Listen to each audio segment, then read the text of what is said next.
All right, hi there, and welcome to United and Everything Football Podcasts. My name is Kwame. I'm here with Kwame Kubuesiaku. We told you that it's going to be a different flavor. We are bringing someone on board, or some of you on board, so that you could also have a feel of what we do here and also share your views with us. Today, we are joined by a special guest, a very good friend of the podcast, a very good friend of ours personally, who requested in the comment section that he wants to be on the podcast. So we have with us Kwame, do the introduction. Major Dr. Kofi Abuaje. Major Dr. Kofi Abuaje is joining us for the very first time on the podcast. Kofi, great to have you on the podcast. Great to have you. Nice to be here, Kwame and Kwame. I'm glad to be here. It's good. Thank you for hosting me. Thank you so much for being here with us. Guys, did you see the tifo that we unveiled in the game against Lyon? It looks like they are going to have a different flavor to it. I hear there is a new one that has been approved by the captain of the well, we'll see how it goes. But remember, you know what to do on this podcast. Pause the video, hit the subscribe button here, hit it down there. Just go down there. Even if he's pointing it to you, go down to the subscribe button and hit it so that you become a member of our cherished community. The moment you subscribe, you're a part of the community. We are all together here on United and Everything Football. So it's always great to have you. Let's make a quick turnaround. When I come back, we'll talk about something very interesting. Bruno Fernandes. There is some links from Saudi Arabia, preferably Al Hilal, who are much interested in signing him.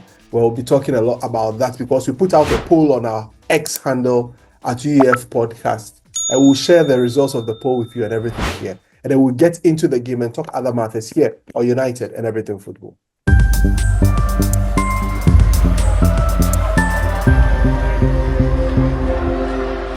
All right.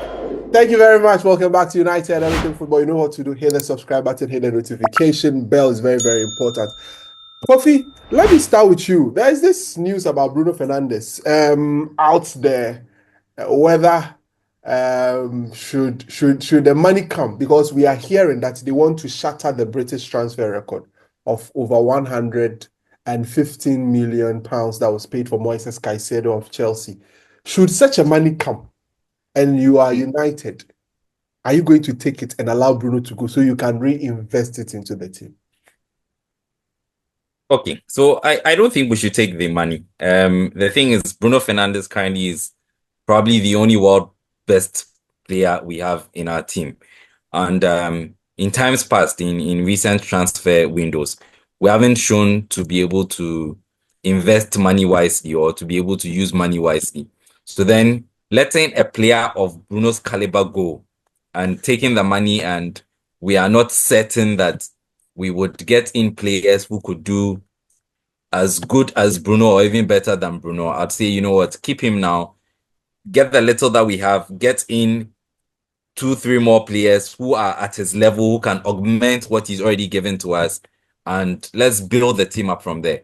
Because then what shows that this 100+ million would be able to go and bring in good players, we're probably going to end up with more Anthonys and Højlunds, and that would be very disastrous. I mean, we haven't shown to be able to get good players in recent times. So I'd say keep Bruno and find another way of getting money into the club to be able to get good players to augment what Bruno gives to us. Don't let him go, let him stay. Don't let him go, let him stay. So we put out the poll. We asked that, let's say there is a 120 million pound British transfer record bid from Al Hilal for Bruno, keep or sell. Kwame, this is the result.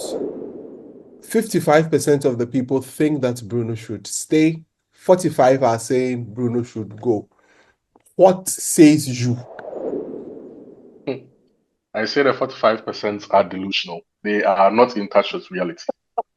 And the reason is quite simple. See, I've seen this whole thing going around with comparisons with what Liverpool was able to do when they sold Coutinho for 140 million pounds. They were able to buy the likes of their goalkeeper and Van Dijk and so on and so forth. And that's what's led to what they have been able to achieve since. Sir Jim Ratcliffe said Manchester United is even way behind when it comes to data. And if you know anything about how Liverpool have been able to do very good recruitment since Edwards and the Reds were in charge of those things, it's got to do with data. Klopp didn't want Salah, he wanted Brandt. They proved to him that he should go for Salah instead because of data. And we've seen the rest, as we've seen, has been history. The thing is, like Kofi said, we haven't proven to be very good at doing recruitment. Even Ineos, if we are being very honest, they've had 2 transfer windows, and most of their transfers, the jury is still up in the air. We are still not set as to how successful these transfers have been. If I want to draw a better comparison or a counter comparison to this whole Liverpool comparison, it's that of Spurs. When they sold Gareth Bale a few years ago to Real Madrid, they reinvested that money in 7 players. There's this photo that goes around with all these players lined up. There was the likes of Soldado and Ericsson and Etienne Capoue, Eric Lamela, if you remember, with the Argentine. About 7 of them. As time had shown back then, only one of them turned out to be a success. I think Paulinho, the Brazilian Paulinho, one who went to Barca and all that, they're all part of that list. Only one came out well, which is Christian Eriksen. If Spurs hadn't brought in Pochettino and Paul Mitchell from Southampton to rectify that huge error, they wouldn't have had that relative spell of success that they had post that transfer. It comes down to having the right people to be able to make the right call in spending money. Bruno Fernandes, without Bruno Fernandes this season, we'll probably be fighting relegation. Without Bruno Fernandes this season, we wouldn't be at this stage of the Europa League. We wouldn't be fighting for Champions League football via that route. He's the only consistent player we have signed post Sir Alex Ferguson. He's proved that for about 5 or 6 years now. A huge level of consistency, and he's our leader. If you get rid of him from the team and recruitment goes badly, you're not only losing the only player who keeps us afloat and relevant, you're sending us backwards. Like Kofi rightly said, what we should be thinking about is augmenting players like Bruno Fernandes, adding better players to him to build a better team, rather than doing subtraction and then addition. No. There are so many players who should be leaving the football club before Bruno Fernandes. So many players, a long list of them.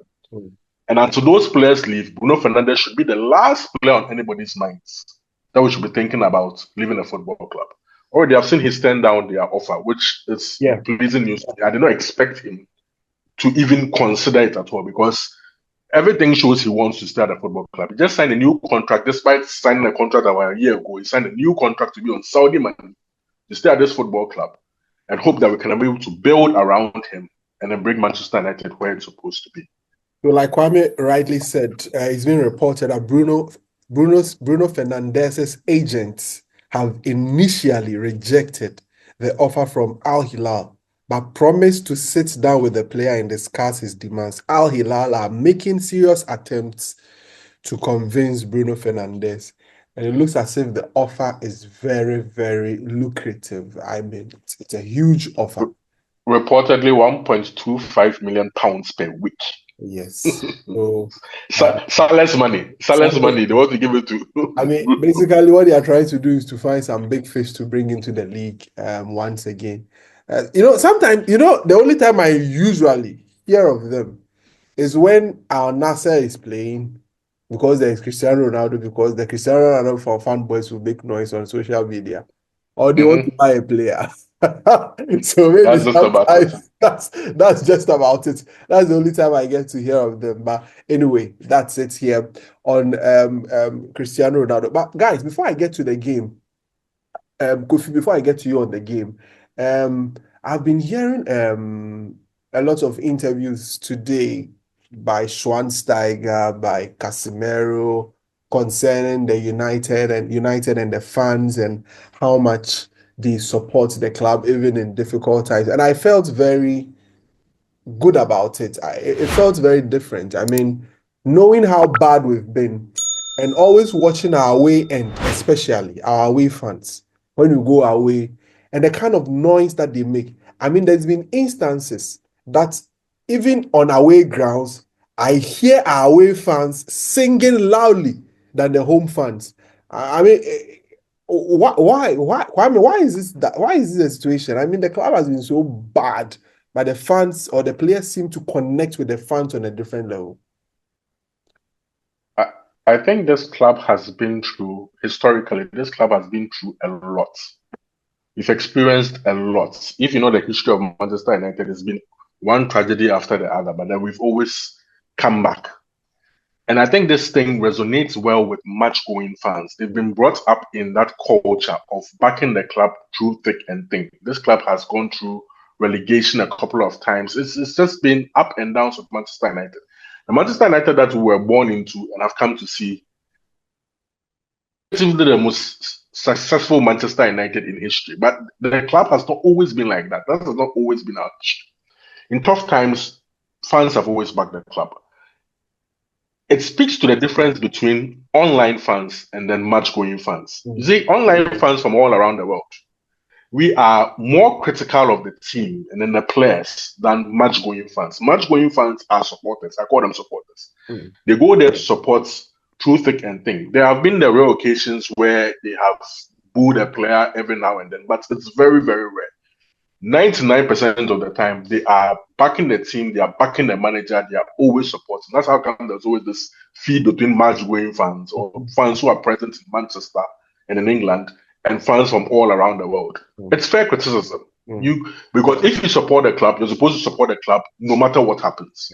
And that's exactly what you see with the match-going fans. What hurts me for them is, in as much as they give support, they don't get a lot back because we have not been playing well. We have not been giving a lot back. Yeah, it's about time that they get their money's worth. They get their support's worth. Put a good football team on a football pitch so that it complements the kind of support that they continue to give for the football club. It doesn't surprise me. I feel we should even take a lot from what the match-going fans do. That don't just be a fan, don't just be a critic, be a supporter. Yeah. Ups and downs, you always have to be there for the football club. You may have grown up supporting the club in its pomp and thinking that is just all Manchester United is. No. Manchester United is a very, very old football club that has been through hell. Yeah. And yet, fans always brought this club back to where it is. So just be that supporter. Don't just be a casual. If you are talking about one fan who is not far away from Manchester, but is an optimist, an eternal optimist, is Kofi Abuaje. I don't know how he does it. I mean, because sometimes you will come and will be criticizing, and this guy will come from nowhere, like raising hopes and other things. I mean, Kofi, how do you do it? Let me tell you what, I think next season we're going to win the league and the Champions League. It's okay. Here we go again. Oh, it's true. So you know how Until we don't. You know how we sneaked into Europa through FA Cup and we're sneaking into Champions League through Europa. Look, it's a story written. Well, next season we're winning Champions League. And before you people, your 2028, the league said we will win now. We are Manchester United. Kofi, how do you do it? I mean, how do you, because it's not easy. How do you do it? Yeah, it's not easy. I mean, it's been so since Fergie left, past 12 years or so, it's been hell. But like Kwame said, we haven't always, and if you understand the history of the club, we haven't always been that up there. I mean, there have been times where we've been down, but some way, somehow, we always tend to rise up again. And for me, that's what keeps me going. I understand that we've had bad times, we've had the periods where I never thought there was going to be a time where we would actually do worse than David Moyes did in the league. But now we sit 15th, 16th in the league. Looks like we'll probably finish bottom 5 in the league.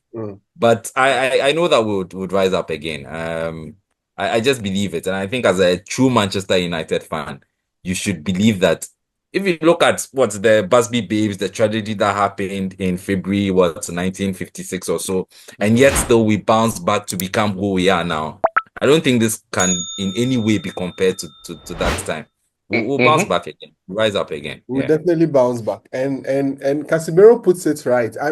I mean, analyzing what he was talking about, I'm not sure he was in any way comparing to Real Madrid, but when you as an individual will listen to what he's saying and you put two and two together. You know, in Real Madrid, when you're not playing well, they will jeer you. Like you hear the Yeah, it's Spanish fan culture. They're sports. They've they seen don't, they've they don't. seen too many stats. Go, let the next one count. But you see, just like any human being or any human individual, we crave for attention, we crave for acceptance.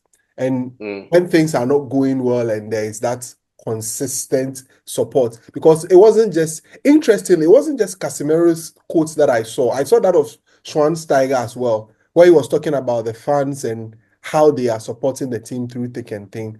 I mean, when you're a player and you come, there is always that connection and there is always that love that you develop with the fans, irrespective of everything. Erik ten Hag has left, and anytime you hear him talk about Old Trafford and the fans, he's always praising them and he's always very excited to see them and see how things are going. So, as United fans, be it online or wherever you are, it's very important. It's very imperative that we continue to support our team and everything. All right, let's switch to the game against Bilbao. I'll start with you, Kofi.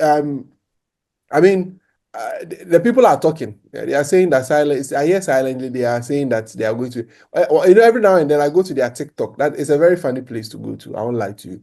They are harboring all sorts of hopes there. You are inviting the devil into where? The devil into hell. The devil's natural habitat. We've come to dismantle you there. But now you are coming to the theater of dreams and you are still harboring dreams. Kofi, how do you think this game will pan out? The tie was over last week. I mean, 3-0, it was done. It's a done deal. As far as I'm concerned, we are already in the Europa final. So I have this superstitious thing theory I've been running with for some time. So the Champions League final is going to be at the Allianz Arena, and the team that plays at the Allianz Arena, Bayern Munich, was knocked out by Inter Milan. The Europa final is going to be at San Mamés, and Athletic Bilbao is the team that plays at San Mamés. They will be knocked out on Thursday by United. Now, interestingly, Inter Milan qualified this evening, having beaten Barcelona in a dramatic 7-6 win. Guess what team qualified to the next stage of the competition with a dramatic 7-6 win? Man United. So Inter is winning the Champions League final. Man United is winning the Europa final. We're playing the Super Cup. Look, I don't think that anything could possibly go wrong on Thursday. I think worst case scenario, we get a draw. Having rested the big guns in Bruno, Casemiro, Højlund, Maguire, I think that these lads would be able to show enough strength, enough quality, enough leadership on the pitch to be able to see us through on Thursday. I actually think that we nick that game, probably 2-1, 1-0. But then worst case scenario, we are drawing. I actually think we're going to the final unbeaten. We are completing this Europa tournament unbeaten. And next season we're playing Champions League. It's one of the things I can't wait to see, that we went unbeaten and won the trophy. I just can't wait to see it. But against all odds, yeah? All odds. Yeah. It's something I'm waiting to talk about. The line I cannot wait to say is keep it.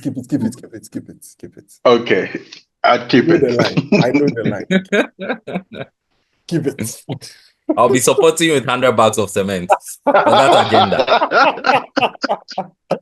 But Kofi, before I move we're coming for them. Let's stay a bit on Casemiro. What has really happened to him? I mean, in the last 2 months or 3 months, he seemed to have. There's a Ghanaian politician who used a certain word, transmogrify. He seemed to have metamorphosed into something that seemed to be contributing positively, especially in Europe for the team. What has really happened to Casemiro? Well, I think that so in Europe the game is not as physical and as fast as in the Premiership, and we're probably using him a bit more suited to his current style of play than we did previously. He doesn't tend to have to go forward a lot. He seems to be playing with Ugarte. He has a bit of protection, just sits in front of the back four. And the pace of the game is suited for him in Europe as compared to in the Premiership, where it's a bit more physical, it's a bit more fast. So I think that, in Europe, he's probably in a better suited habitat or environment that allows him to thrive as compared to him in the Premiership. And I think that we are benefiting a lot from that. We are benefiting a lot from his experience. I think from like two podcasts you guys did ago, you mentioned how him, Bruno, and Maguire seem to have taken the bulls by its horn and are literally dragging us through to the final. And I think that would count on his experience. I mean, Casemiro's won Champions League, what, 3-4 times? Yeah. Five. Bruno is a Five. winner. Maguire's A won lot. 5 times. Wow, 5 times. So, I mean, that's a lot of experience that he's bringing along to get us over the line eventually. So, yeah, I think it's because the Europa games are suited more to his current style. That's a fair point. So Wenger is saying that we don't deserve to qualify for the Champions You League. stop that thing. If it was Arsenal in that position, no wonder he never won the Champions League.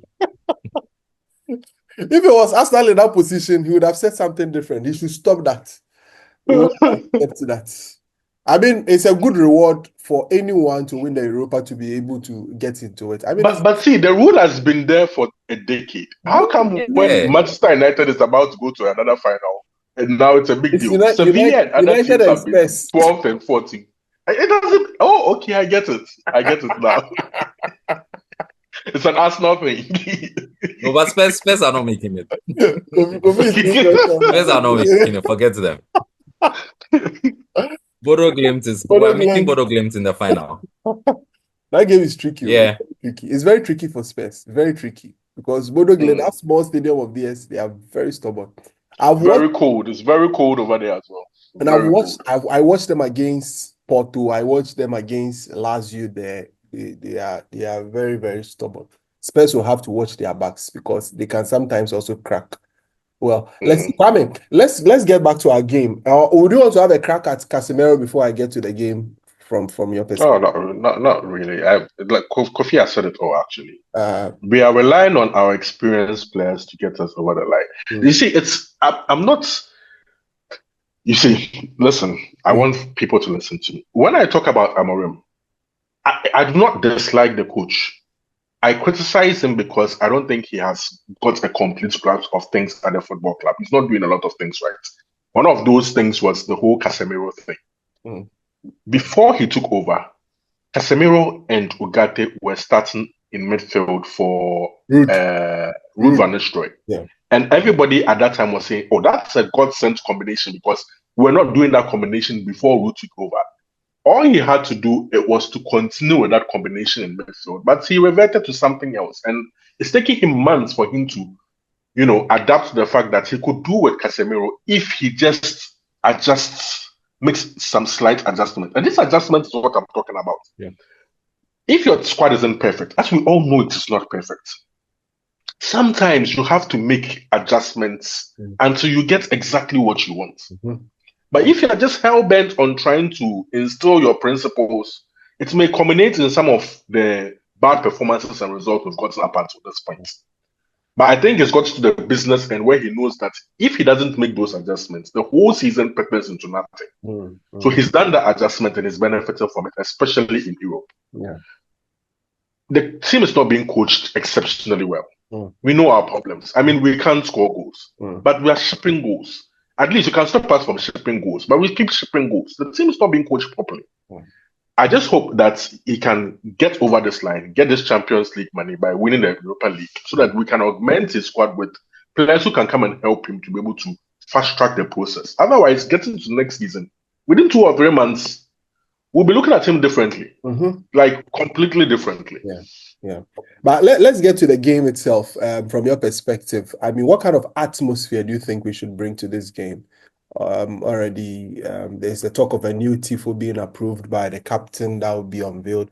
What sort of atmosphere do you think we should bring to Old Trafford?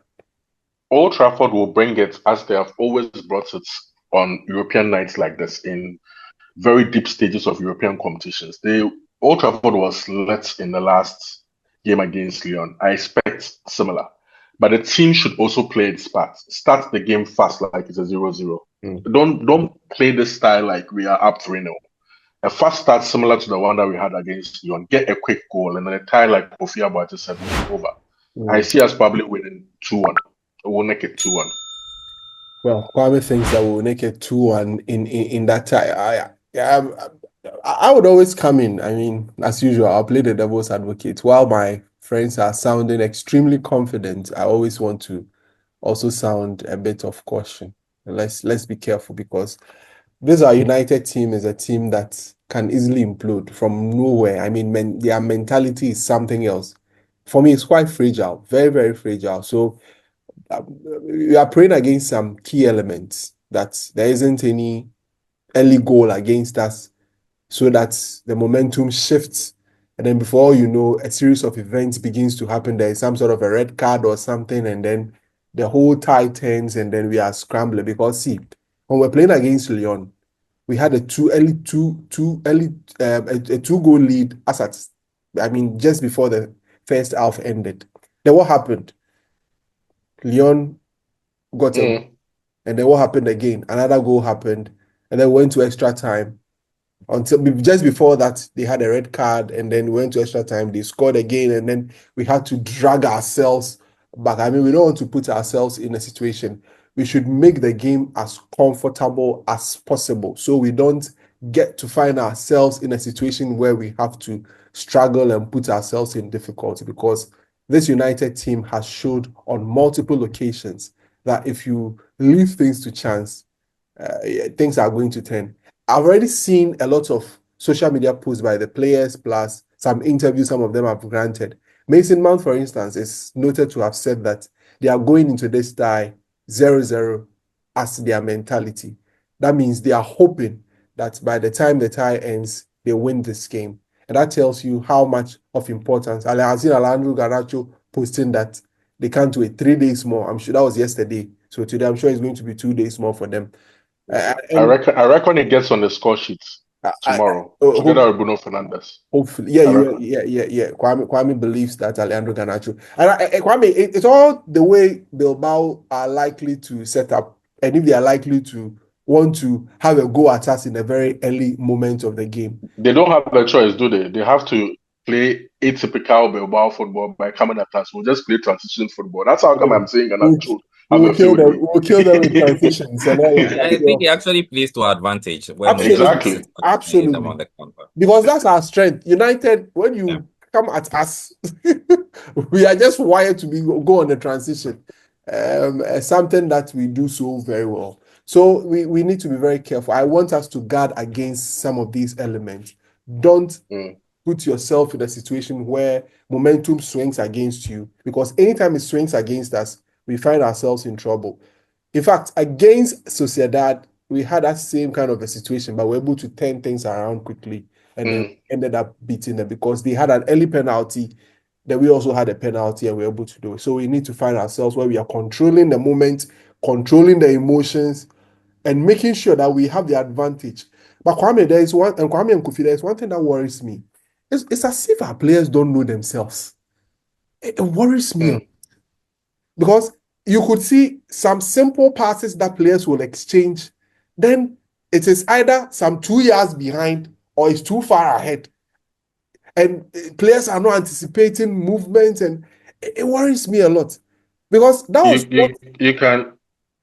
you can ask questions about the quality of the squad and everything, but ultimately you ask yourself also what goes on the training ground. It worries because me. we've seen this for a long period of time. Even from players that you do not expect them to do so, they keep on doing so. I don't, like I said before, I don't think our coach has a full grasp of everything. Just get over the line this season, get to the summer. Let's see if by augmenting the squad with better players, you will be able to get the team playing better, in sync with each other, in tune with each other. It's not an orchestra, it's just a rock band at the moment. It's just a lot of chaos. Hopefully he's able to have a good preseason and start next season well, because if he doesn't start next season well, we are not going to entertain any of these things that you are complaining about and seeing. It's very well. Kofi, let me pick your final thoughts on Amorim as a coach. I I mean, what do you make of him? Do you think he's the guy? Do you think we should start looking at other things? So I think that's a hard question to answer now. Like Kwame's been saying most of the time, facts are facts, and currently the statistics don't show that he's doing quite well. When you look at the stats, he's probably one of the worst performing managers in our recent history. It's not even recent. Since 1914, the First World War. Since 1914, all sorts of bad records. Yeah. That's terrible. And like you guys are saying, the automatisms are not there. The pattern of play is not there. Today is one good performance. The next day we are bad again. The next game it's one half of a good performance. The next game things are still not there yet. I think that he should do himself a big favor by winning the Europa, so we make it for Champions League. Then we have enough money to be able to bring in some quality players who can make the transition better for him. So next season, I don't think you'd have as much time as people think. I think that if he starts as horribly as we've had from January till now, he probably gets the sack by November, December next season. Next season, he actually has to go hit the ground running, all guns blazing, get him his signings, good quality signings. He has a whole of preseason, and by August, September, I think we should see massive improvements to be able to tell if he's the man for the job. I think that if by the third, fourth month, after the season has started, we're still playing as crap as we're playing right now, I don't think he would last his 3 years at the club. On that note, finally, in a minute, if I should make you Jason Wilcox now, I mean, the director of football, and I've given you some cash, go out there, shop for Man United. What kind of profiles are you looking at? What kind of players are you hoping to bring in? Okay, so I think that clearly our attack is very blunt, and we need attackers in the team. So I'd go in for Gyökeres as my striker, go in for Cunha. I think Cunha is already bagged right now. It looks like it's just we're waiting for the season to end, and then we'll be able to afford 3 of Mbeumo, Gyökeres, and then Cunha. So between the 3 of them, I'll choose Gyökeres, Cunha, and then a midfielder in Ederson. I think it should be enough to get us competing. Enough to let us win the league next season in Champions League. I just wish he ended there without adding the last part, but I just knew what's coming. But you know, Kofi, he would always go there without any hesitation. He will always go there. All right, Kwame, your final thoughts. Let's get out of here. What's my final thought? My final thought is hopefully we come back here. Yeah. With a review, all smiles. Nothing dramatic like we saw tonight between Inter and Barca. Just already had calm, peaceful, enjoyable party atmosphere sort of game. We win 2-1. We come here all smiles, looking forward to a final. I don't think we even concede. Trust me, I don't think we even concede. Oh, okay. We always concede. Oh, but we didn't concede there. We won't concede here. I don't think. That's true. Yeah. Anyway, so thank you guys so much for joining us here on the podcast. Thank you, Kofi. It's been great having you. You said you want to join Kwame again when we get to the final, eh? Yeah, when we meet, in the final against Bodo Glimt. Against Bodo Glimt. Not Spurs. Yeah, against Bodo Glimt. Thank you very much, Kwame, for joining us. Next Thursday after the game, we'll be having another fan joining us here. We'll be having two people to join us. Yeah, we actually planned to have 2 today, but unfortunately one of them had network issues. Yes, network issues, so we couldn't do it. All right, my name is Kwame. I was here with Kofi Abuaje, Major Dr. Kofi Abuaje, and also Dr. Kwame Inchubwe. I barely say it. You don't respect me enough.